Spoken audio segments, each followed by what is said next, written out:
For the past 3 years, I've been working on this deck of tarot cards. Actually, if you're one of the first of 20 subscribers to this channel, you might have actually seen the videos about it before I privated them and started talking about photography instead.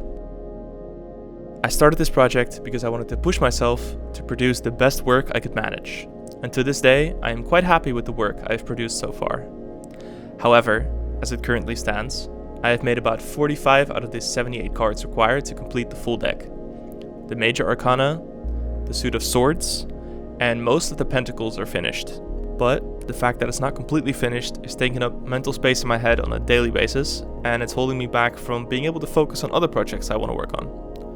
So, in an effort to not let myself completely slide into shiny object syndrome, I am committing to finishing this deck of cards before my 30th birthday in June of 2025, with the goal of hopefully one day being able to sell them so other people can admire them as well.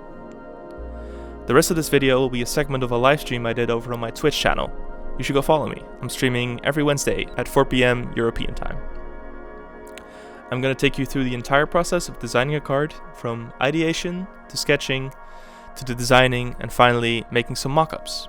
And I'll talk you through how we get from a shitty little sketch like this to a finished card like this. So sit back and enjoy.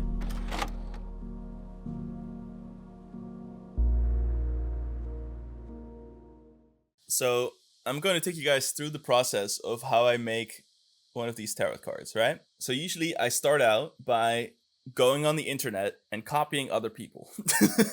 That is how we begin.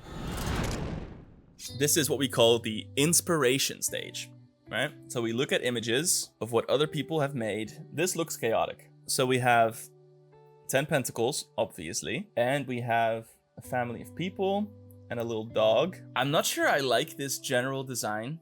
It's a little bit too chaotic for me, but I want to see the meaning of it, to see what it symbolizes. Accumulation of hard work and dedication, symbolizing wealth, legacy, and a sense of security. Financial stability, harmonious family life, legacy and security. Organizational skills, long-term focus, and contentment. This is a positive and uplifting card, indicating a sense of completion and satisfaction. Wow. Right as I've decided that I actually need to start finishing this project, this is the card that I work on. It almost seems symbolic. Fantastic. All right, when I don't really know what to go for, or I don't like the general shape of the card, I generally, for these, go with some kind of geometric form, as you have with this one, for example, and as I did with the 9 over here. So I think we need to have some kind of structure in there, for sure, you know, for the stability. I'm gonna not draw the dogs, because drawing dogs is difficult. Instead, what we are going to focus on is 10 pentacles. I don't know. Let's just get into Photoshop and start playing around a bit. Let's start by laying out the foundations of the card, which usually helps me kind of get in the right frame of mind for this. You know, stops me from staring at a blank page for a while. This doesn't need to be perfect. We're just going for something quite sketchy to begin with. This is just to get my ideas on paper, and then we flesh it out more later on. Open up a new layer just so we don't mess with this. We need some kind of structure, and I want it to be different from the other cards, so it doesn't look exactly the same. We already have some structure in the 3 over here, some kind of like pillars, domey action. And we also go a lot for hexagons in this. That's a theme I wanted to portray throughout this suit. Is there a way we can use hexagons to get to like 10 points somewhere to put the circles on? Maybe. So if we draw a hexagon like that, right? I usually like hexagons pointing like this more, because I think it fits better with the orientation of the card. What if we do something like this, and then copy it and put a smaller copy up top, just overlapping like that? How many points does it give us? 1, 2, 3, 4, 5, 6, 7, 8, 9, 10. That could work. Say we draw some pentacles on the points. Okay, so that's 4 and 6. So this is 10. That's not a bad orientation. That's not bad at all. And then maybe we build some pillars underneath it, supporting the whole thing. And maybe we get some skulls on the side, kind of looking up. Star in the center. And then from here we have the rays radiating out. I think this could work. This could be something. I think like composition-wise, that's not bad. I think that's pretty decent. So I think for now, we'll just go with this. Quick sketch done. Now that we have this, we are going to export this as a PNG, just so it's easier for us to pull it into Illustrator later on. Let's head into Illustrator now. And usually what I do to save me some time is just reusing the same file as the last one that I used and then saving it as the new one. So let's get rid of this and we keep the trim and we change the text from 7 to 10. Make sure that is centered up in the card, lock that into place, and then we're pretty much ready to go. I'm going to import the sketch we just made from Photoshop into here, put that in its correct layer. All right, so we have the sketch set up, and now it is time to start the drawing of the card. So to make it easy for myself, I'm going to get started by drawing these hexagons. Like that, center those up. I think I'm going to give these a stroke of about 15. Okay, is this lined up correctly? Good enough. Then we're going to grab this pentacles from our backup and put it into the pentacles folder. Lock that so we don't mess with it. And we're going to start lining these up. So I think for the center one, we're going to go a little bit bigger, just to have kind of a focal point. And when I line these up, I'm always thinking like, how do I line this up, right? Do I want to line it up here at the bottom? Or do I want to kind of make it line up with these points, right? That's something I could do. Or do I want to line it up at this, it's what's supposedly the center? This drags a little bit more of the visual weight down, which could be something you could want. Also, I think this is a little too big, so I'm gonna make it a little bit smaller. And I think I like that. I think that's pretty decent. Okay, then we copy it over, turn it down in size slightly. And for this one, we are lining it up with the center because I think that makes the most sense. And I'm just copying these over by holding Alt and then click dragging up or away from the initial thing. I think it's easier than using like Control C, Control V kind of thing. I think I'm just going to make them slightly smaller the more we go up along this little hexagon snowman that we're building. Now that the circles are there, the hexagons themselves are not drawing as much visual interest as I would want. So I'm going to increase the width of them slightly, maybe like 20 pixels. I think that's more balanced. Okay, I'm going to grab all of these and make sure they're center aligned. One thing that doesn't look very good is these hexagon lines going through the coins. So the way we do that is we first have to turn these lines with strokes into shapes so we can cut into them. Here, you see there's a line in the center. This means it's a line with a stroke. And then if we use the expand command, which I have a hotkey set up for, there are now the lines on the outside. So now we can cut into them as shapes, which is what we want. So with the ellipse tool, we're now going to draw circles. That should be about right. And then with the shape builder tool, we just cut that out. And now you can see the line doesn't go through the hexagon anymore. So we'll go ahead and do that for all the rest of the coins as well. And it doesn't have to be super precise. I like it having a little bit of variance, just so it still has a little bit of the handmade vibe to it, you know? Even though we're using precision design software to make this, a little bit of a handmade feel is beneficial in my opinion. Okay, so now that we have all the circles freed from the hexagon shapes, what I want to do is look at these little connection pieces, because the way it's overlapping now, it's a little bit confusing to me, and I like these lines to not be connected. So what I think would be fun is we have like an over-under kind of thing, right? So we make this line go over the other one, and over here it'll go under. The easy way to achieve that would be to give this line a little offset of say 10 pixels, and then grab this and cut it out like that. So here it goes under, and then for here we'll do it the other way around.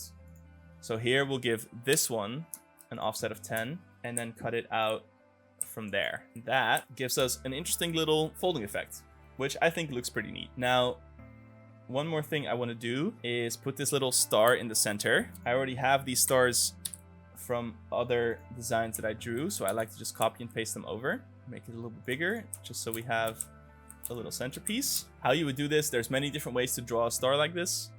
I think the way I did it initially was, I think I went for a rectangle and then I rotated it 45 degrees, and then I selected the side pieces and like remember how many times I put it in. So I go for like 1, 2, 3, 4, 5, 6, 7, 8, 9, 10. Then we have a shape like this. Now we need to add in some points. Can we do that? Yeah. So we do it like that, and then we add in some anchor points on these edges. On the edges of the square. Okay, so now we have the points here in the center, right? So we can move those in. 1, 2, 3, 4, 5, 6, 7. 1, 2, 3, 4, 5, 6, 7. Just make sure that you move them all in the same amount. Okay, so now we have kind of a star shape like this, and then we select all 4 of these and we round them out, and so you kind of have a star like that. Actually, let's just use the one we just made, because why not? It's more fun. If you then use the Pathfinder tool to turn it into a new shape, it resets the bounding box. You can actually rescale it in a more reasonable manner, which I think that looks pretty decent. I think there's easier ways to do it with like pucker and bloat effects and stuff, but I think I like the manual control you have over it this way. It's not bad. And then we're going to copy it and paste it in place and make it smaller, and then just cut out the center of it because I like the way that looks. So now we have a little star in the middle, which is just what we wanted. Next up, let's draw some pillars. It's generally a good idea to work in separate layers. Currently they're hidden under my camera. Here I have a whole setup for all the different layers. Mainly I work in the main layer, and then if I have separate elements that I want to keep separate, or just make sure that I can more easily find them or adjust them, so I put them in a separate layer. And then for these radial lines that are coming out of the cards, I usually have a separate layer for that as well. And for the stars and for the pentacles, just so it's easier for me to keep track of everything. But yeah, I like the digital control, especially for something like Illustrator, right? Because you can change everything all the time. Like nothing is locked in pretty much, except for a few very specific options. Usually you can like adjust all the points and fix small mistakes, and it's way easier than like erasing shit and trying to draw it back in and things like that. I don't think there's a lot of people using Illustrator the way I'm using Illustrator. People usually use Photoshop or something like this, but I prefer this. I think this is more fun. And it's a tool I've used for, what, 16 years now? Ugh, that feels old. I've used Illustrator for more than half my life. What? It's something I'm used to, and it's burned into my mind at this point. So let's draw these pillars, right? So we're going to start out with the pen tool, and we're going to kind of vaguely lock in this shape. I like to hold shift to just draw straight lines, and we're going to just make half of the top of this pillar first because it's easier that way. So again, this is just clicking and holding shift to lock in the straight lines, and then when we get to the last one, we click and drag to get a little bit of this curve. Then you can drag one of these handles to adjust it afterwards. I like how that looks. So then we alt drag it away, and then over here on the right you can flip it around just so we have a mirror copy of it, and combine it with the Pathfinder tool into a single shape. Okay, so now we have the top of the pillar pretty much locked in. From here we're going to draw the sides of it. Again, I'm just going to draw a line straight down to about there, and we're going to make sure that it's a line instead of a fill, and then increase the stroke a little bit. I'm just going to copy that over to the other side and slightly change the line of that. What I like to do with these pillars, I kind of want to give them the appearance they're fading into darkness or like floating or something. So the way we do that is we use the line width tool, which the shortcut for that is Shift W, and then we just taper that off at the edge. Just taper that off, and then a little bit upwards we give it some thickness, just so it doesn't abruptly stop when we go all the way down. And then we need to draw some of the inner lines. Let's draw one in the center, about there, about halfway in. And then we do the same trick to these. We also taper off the edges or the ends, but not too far down. I sometimes find it easier to give it some thickness a little bit further up the line first, even though it doesn't actually change the appearance very much. It then makes it easier, because if you first thin it out and the line is very thin, it's harder to click precisely on the thing you want to change. So a little quick tip right there. So we have the basic shape of a pillar down. If I'm correct, I made some pillars before. Yeah, there we go. Okay, so here we kind of round it out on another card. So we have this kind of pillar. I guess I could just copy this pillar over, but instead we're going to just kind of make a similar design to this. Normally, if I'm using the same design across multiple cards, I would just copy it over, but for the sake of this demonstration, I'm going to just show you how I do everything. So from here at the top, we draw like that, and we go in the center, and kind of round it out like this, and go down, make it into a fill shape instead of an outline, and then once again, we do the little mirroring trick that we were doing before, line it up like that, and then we combine all these shapes into one. So now we have this round pillar looking thing, and we need to make a little curve here in the lower part where it connects, where the capstone connects to the pillar. So let's do that using circles. So this is kind of the curve we're going for, I think. Let's see how this lines up. Almost needs to be a little bit taller. So let's make an outline out of this, and then we want it to be about that tall, I think. That looks good. Okay, let's move this off to the side just so it's less confusing to show you what I'm doing. And then we make a little rectangle just a little bit wider than these lines. I think that looks pretty good. Put that in here, centered up with the ellipsis, and we increase it in height. And then if we select all of these and use the shape builder tool and delete everything except this little middle part, we have kind of the shape that we're looking for. So let's give this an outline of about 12. That looks pretty good. And see how it looks if we fit that in here. Okay, I think it's a little bit too wide, so we can scale it in slightly just so it lines up better. And then we're going to add in a few points here just to make it line up a little bit better. You can hit Shift-C, click and drag on these anchor points to make the lines curved instead of straight, which is what we need for this. Okay, excellent. But still we have these lines going through this bar, which is what we don't want. So once again, with our anchor point selection tool, we're going to grab these top anchor points and just pull them down. All right, that's starting to come together. I like how that looks. In the other pillar design, we were using some of these little stars in the rim of that connector capstone. So let's once again put those in. And we're going to roughly put them, I'd say, in the middle of these segments. So we will need 4 of them.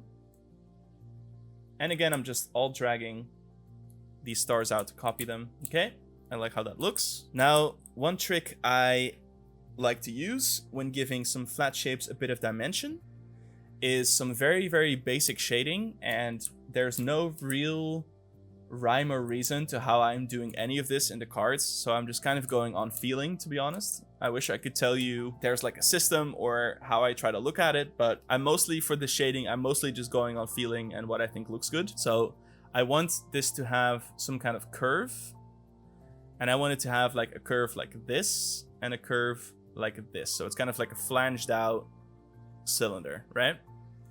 So the way I think it's easiest to achieve that is by adding a little bit of shading here in this curve, and then coming out to show that it's also curving around in this way. So we start by just drawing with the pen tool. I like to be quite loose and quick with this, because if you're trying to overthink this and being too precise, it ends up looking weird. And I like having some kind of vague organic shapes. So once again, we're going to cut this out with the shape builder tool, and I think that adds just a little bit of the accent that we want. Now, to complement that, we also need some shading on this bottom part of the pillar, because now it just looks like straight down weird lines. But I'm going to elongate these slightly just to give it a little bit more shape. And I kind of want this upward curve leading the eye into the center of the card. To make it easier for myself, I'm going to once again expand these by hitting, my shortcut for it is Shift Q, which is the expand appearance option here in the object menu. Expanding works for things that are for general shapes that are just outlines. It turns them into full shapes instead of just outlines.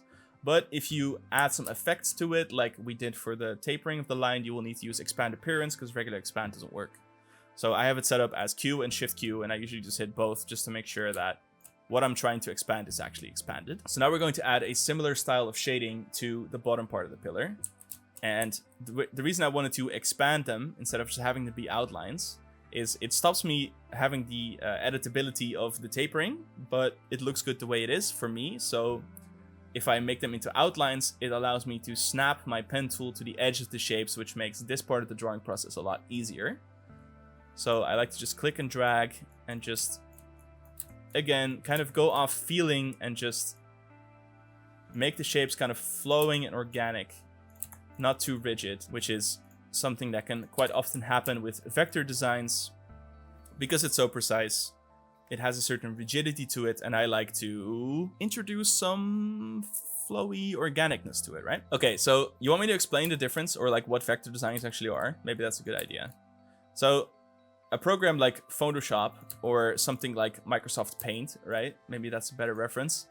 Those programs, pretty much you're editing pixels, which is what's known as raster graphics, right? So you have a grid of pixels and you be like, okay, in this pixel it looks like this, in this pixel it looks like this. And then you can throw a bunch of effects on top to make it do what you want. But vector designs are based on math.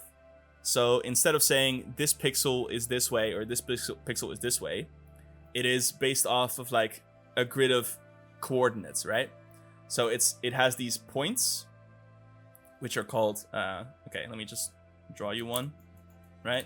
So you have a point that I just drew, and then it says from this point, a line goes to this other point, and this line is a vector.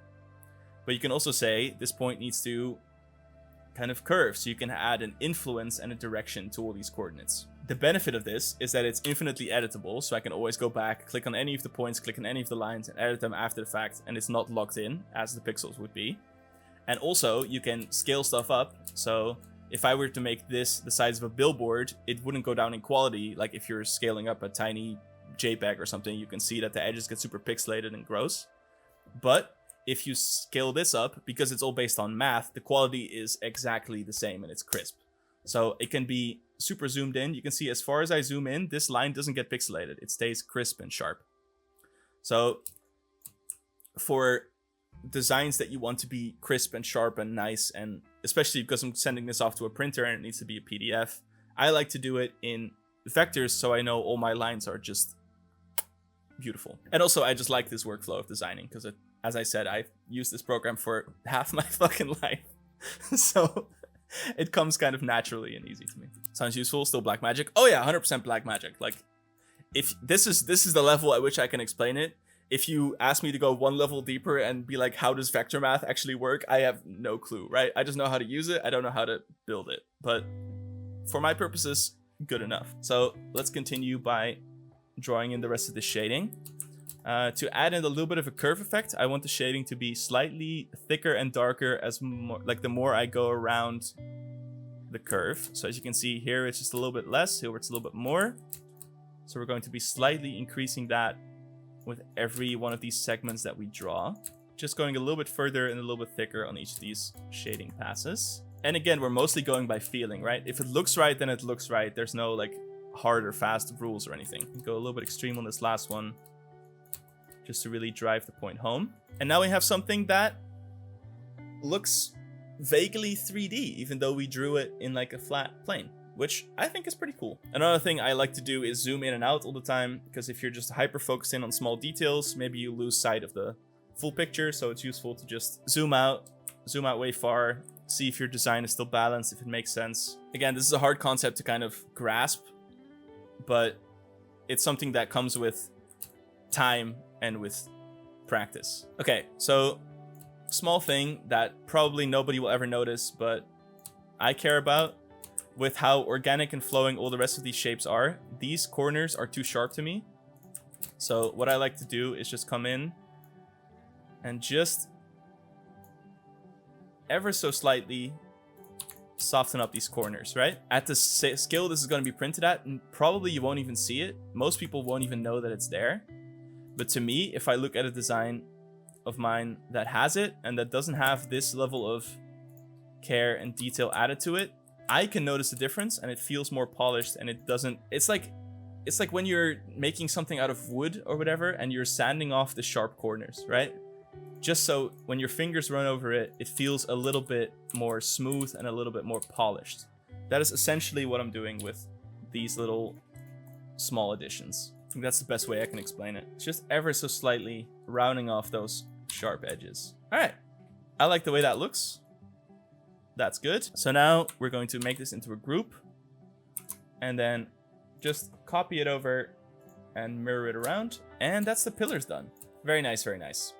Okay, next up, we have the skull. If I was doing this while I wasn't recording, I would go into one of my previous designs of the other cards, look for a skull that's vaguely similar and see if I could copy it over. But for the purposes of this, I'm going to show you how I actually do this when I'm drawing something from scratch. So we are instead going to go to a beautiful website called Kinebody, and this is a 3D posable skeleton tool that I think is made for people to learn anatomy, but I am using it as a drawing reference.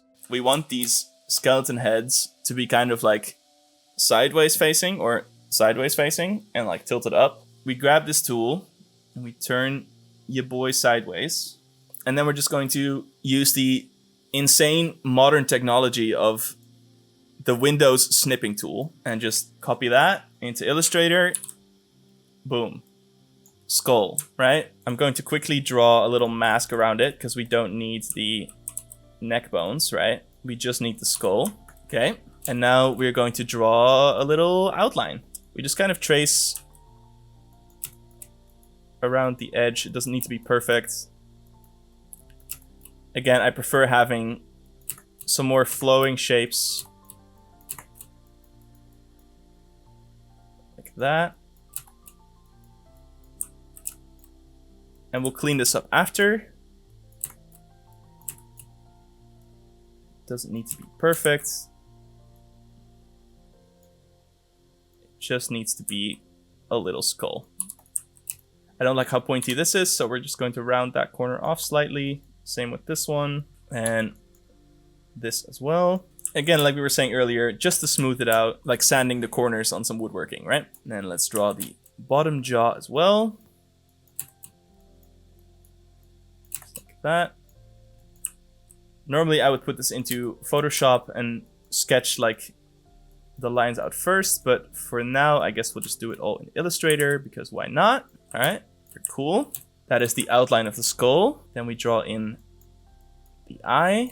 And once again, round out all the sticky corners. And just for a little bit of depth, we add in this little line ridge thingy. And we once again taper off the edges of this line because I like how that looks. Just like that. Okay, and with that, we have most of the skull done. We just need to add in a little bit of shading. And I like to do that by once again expanding all of this just so it's easier to snap to the edges of it. So yeah, we just draw with the pen tool all the way around.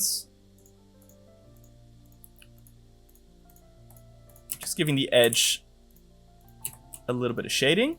Add some depth. Let's add a little bit of shading here too. Just to round it out a little bit more. And again, just don't overthink it. Kind of go fast. Make the shapes flowing. If you don't like how it looks, it's a vector, so you can always adjust it later on. Okay, that's good, that's good. Often, less is more. Like, my philosophy for this tarot deck was I want to communicate the most with, like, the least amount of lines. So it's not essentially, like, minimalism, because that would be, like, draw the absolute minimal amount, but it's I don't know, I'm toying with the concept of like aesthetic essentialism is what I'm trying to call it. Maybe only the essential amounts to communicate what you want to communicate. Okay, so now we have this skull and let's group that together. Again, just gonna copy this over and kind of rotate it around just to show, just to do what we want. I think I want this one to be slightly smaller. Yeah, that's pretty good. Move these two over and mirror them around. Put them in the same place roughly. All right. I like how that looks. Now, if we grab all of this, oh, that doesn't work. We grab all of this, make it into a group, and then center it up so it's centered across the whole design. And then we can turn the sketch off and turn the background on. You kind of get an idea of what we're going for, right? It just needs a few more finishing touches and then the design should be done.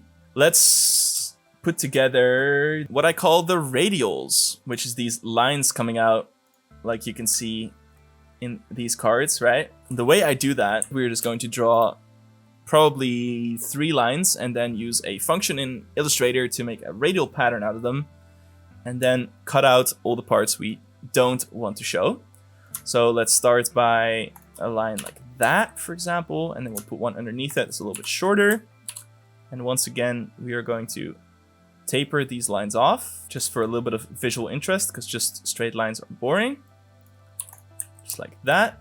And then we go into Object, Repeat Radial, which gives us this, which is really fun function. So you can choose the amount by sliding this one on the side. And then if you click this circle here, you can adjust the rotation and how far you want them to be away from each other. So I think something like that looks pretty good. Place that in the center there. Use the Align tool to make it exactly centered. Why are you not centered? That's good enough. Okay. Turns out this is not actually centered up. Just want this to be straight up, because otherwise it looks weird if it doesn't go straight to there. That's looking pretty good. Now we just line it up with the center of that. Okay, so now we have the radials in place. We want to cut them out from intersecting with everything. And just to make sure that we don't screw anything up, I'm going to copy this over and put it in a little backup layer. So there's an exact same one in place. So this is the normal one, this is the backup, and then we lock that and just hide it away in case we ever need it. Then again, we're going to expand this so we have shapes to cut out. I usually like to start with cutting around the side here. So essentially, we're just going to be drawing a bunch of shapes around other shapes and using those to cut things away from this radial pattern. Again, using the Shape Builder tool. So you can see this side looks a lot better than this side. One thing to keep in mind is I'm leaving these rays on the outside of the card, even though you might think that's a little bit counterintuitive because the print doesn't go this far. But when I send it off to the printer, they need some bleed area on the outside. So I'm just going to leave it here for now. And then when I put it into the export file, that's when we cut it to the exact size that just goes a few millimeters around the edge. But for now, let's just keep going on cutting out these rays.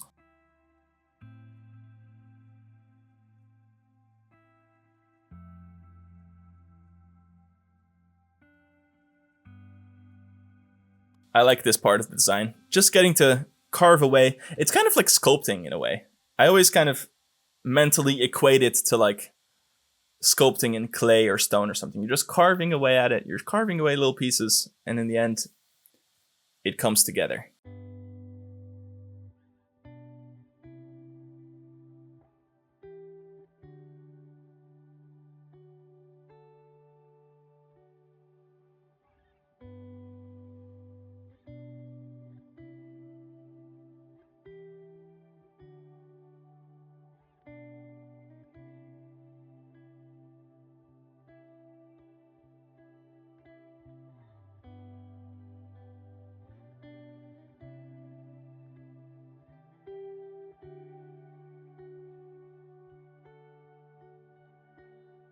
So I think that's it for the radials for now. So now we just grab some of these stars that we have and let's just dot those around the design to kind of mimic a starry sky. Again, I'm just all dragging these out, placing them where I think it makes sense, trying to strike a visual balance in the design. That is what we're going for. I think we're pretty much done. That is a tarot card from start to finish. That is how we do that. Now, what we do after having finished this card is behind my camera here, we'll unlock all the layers. So here we see that some things are locked, right? So the background we will turn off because we don't need that for now. These will keep locked because we don't need it. This will keep locked, but the trim we need to have unlocked. And then we select everything. And then with everything selected, we'll copy it and move it into the export layer. We'll Control-Shift-V, which pastes it in place. And then we'll hide everything else.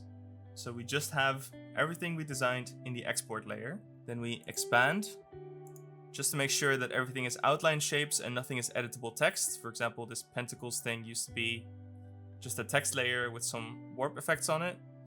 The exporting to the printer doesn't quite like that, so we just make it into editable outlined shapes. And then finally we go into the Pathfinder tool and we just unify the shapes, just so everything here is one shape instead of, when you look back here, there's a bunch of overlapping lines and things from the design process of these pillars. If we just click this button right here, it unifies it into one shape, just to have it a little bit cleaner for the export. Now that we have this done, we'll save it out. We're going to open my master file where I keep all my designs. So we have the design copied, and then in here we go to the 10 of Pentacles, which is this artboard right here. So we'll copy it in here.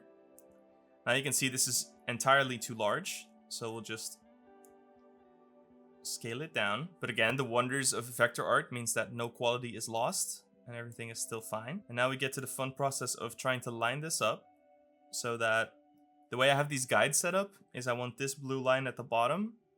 I want it to be the bottom of these stars. And then these two blue lines on the sides need to be the outer edges of these trim pillars that I have here, right? Try to eyeball it. It doesn't need to be 100% perfect. Small variance is fine. It's going to be such a small difference in the print anyway that most people are not going to line up these cards with a ruler to make sure all the spacing is exactly the same. There we go. Okay, so now we have it lined up correctly. We're going to quickly make it black instead of our preview yellow. This is because we're sending this off to a printer who is going to print this in foil, and for that process the file needs to be pure black. So with that said, now we see this red outline around the artboard. This is what's known as the bleed area. Because of the way it's printed, the paper might shift slightly and we want the foil to go all the way to the edge. And the way we do that is we make sure that the design goes all the way up to the bleed area. However, anything outside of that we need to cut out. So we're going to use a similar technique as last time, and we're just going to draw a little shape that just covers our bleed line. And then we're just going to go vaguely around. I'm going to quickly hide the rest of these designs so it's easier to see. So we cover everything that's not inside the design, right? And then we select everything and use our shape builder tool to just cut out these extra little radials that are outside of the area we want to keep. Okay, that almost did what I wanted. It solidified it instead of deleting it, but that's fine. We can just cut it away now. Completely perfect. This is exactly what we want. Very nice. So we can save this out, and now we only have 4 cards left to make, and we have another suit complete. But we'll get there eventually. First, we are going to go back into our 10 of Pentacles right here. And what I like to do with this version of the card is I like to export this as a PNG. So in my tarot folder, we're going to call this preview base. So we have a transparent background with the yellow lines for the full design. And with that done, we go into this Photoshop file that I have set up, which is pretty much just like some black paper texture as a background with some rounded corners, right? And then I have a little group set up in here where I drop all the designs. And then on top of that, we have this glare, which kind of simulates the gold foil effect. It's just a white layer with some blur going over the design, which only shows on top of the yellow. And that's pretty much it. So from here, we drop in the thing we just made, which is our 10 of Pentacles right there. We just drop it into this folder, and we'll need to do a little bit of resizing probably. Okay, now that that's loaded in, we can just scale it up to kind of match the width of the other one. And what I usually do is check if the word Pentacles overlaps, and if it's close enough, then we hide the previous design. We have the preview of our beautiful tarot card, which I then export out to post on Instagram or send to my friends, or just to look at when I'm tired and want to admire my own work. So there we go. That's that. It's pretty, it's nice. And this is what it looks like when you get the cards back from the printer. I think they're beautiful, and I can't wait to make them available to you. If you made it this far through the video and thought this was instructive or at least interesting, please consider subscribing, because it really helps me out. Thank you very much for watching, and I'll see you on the next one.